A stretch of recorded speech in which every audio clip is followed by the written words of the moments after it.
بسم اللہ الرحمن الرحیم۔ حدیث صحیح بخاری باب نمبر 2 کتاب الایمان۔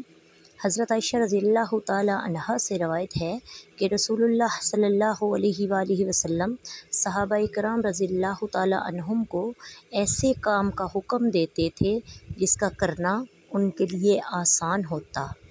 صحابہ کرام نے عرض کی، یا رسول اللہ صلی اللہ علیہ وآلہ وسلم، ہم آپ کی طرح نہیں، آپ معصوم عن الخطا ہیں، آپ کے تو اللہ نے اگلے پچھلے گناہ معاف کر دیے ہیں، لہٰذا آپ اس سے زیادہ کا ہمیں حکم دیجیے۔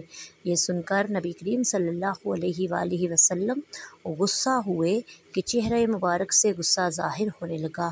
پھر آپ صلی اللہ علیہ وآلہ وسلم نے فرمایا، کیا تم کو معلوم نہیں، تم سب میں سے زیادہ پرہیزگار اور اللہ کو زیادہ جاننے والا میں ہوں۔